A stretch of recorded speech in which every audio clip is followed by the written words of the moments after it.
राधे राधे। हम लोग पढ़ रहे थे श्रीमद् भगवद गीता यथारूप, जिसमें कल हम लोगों ने श्लोक संख्या 42 तक पढ़ लिया था।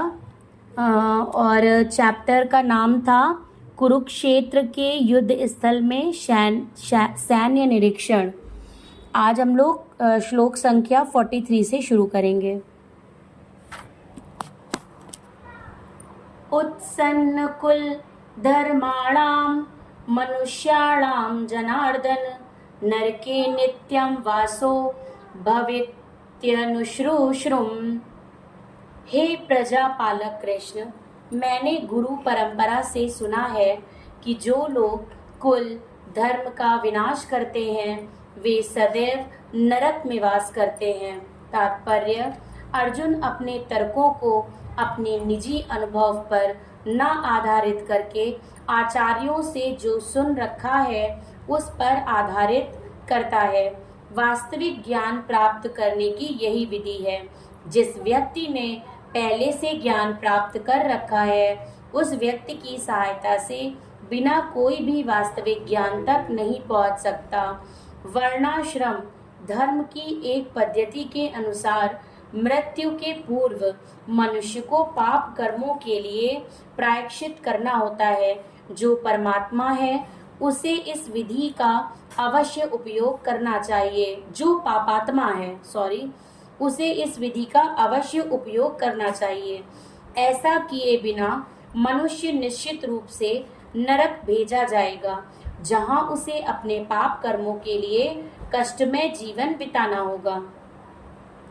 अहो बत महात्म पापम कुत्र कुर्तम व्यवसिता वयम यद्राजय सुख लोभेन हंतुम स्वजन मुद्यताः। ओ, कितनी आश्चर्य की बात है कि हम सब जघन्य पाप कर्म करने के लिए उद्यत हो रहे हैं। राज्य सुख भोगने की इच्छा से प्रेरित होकर हम अपने ही संबंधियों को मारने पर तुले हैं। तात्पर्य: स्वार्थ के वशीभूत होकर मनुष्य अपने सगे भाई, बाप या माँ के वध जैसे पाप कर्मों में प्रवृत्त हो सकता है।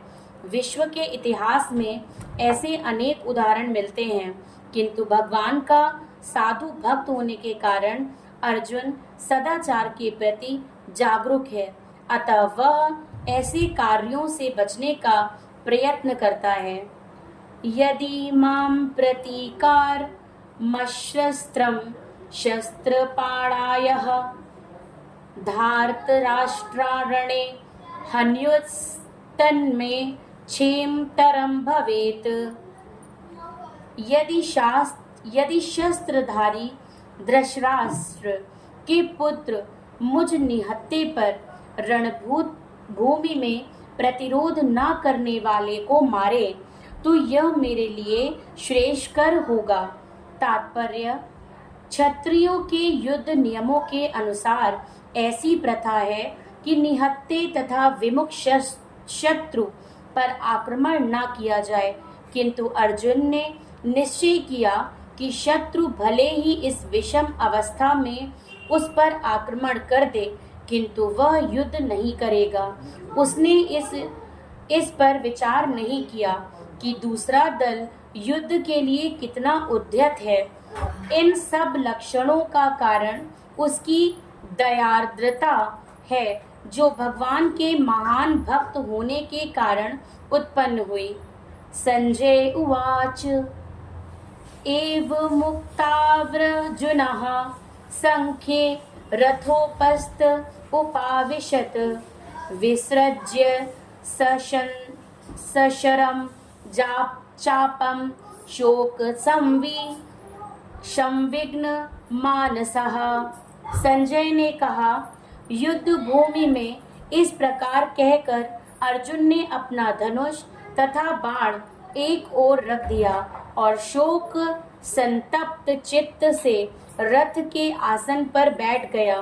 तात्पर्य: अपने शत्रु की स्थिति का अवलोकन करते समय अर्जुन रथ पर खड़ा हो गया था किंतु वह शोक से इतना संतप्त हो उठा कि अपना धनुष बाण एक ओर रखकर रथ के आसन पर पुनः बैठ गया। ऐसा दयालु तथा कोमल हृदय व्यक्ति जो भगवान की सेवा में रत हो आत्मज्ञान प्राप्त करने के योग्य है। इस प्रकार भगवत गीता के प्रथम अध्याय कुरुक्षेत्र के युद्ध स्थल में सैन्य निरीक्षण का भक्ति वेदांत तात्पर्य पूर्ण हुआ। राधे राधे। आज यहीं पे विराम देंगे। कल से अध्याय 2 गीता का सार शुरू करेंगे।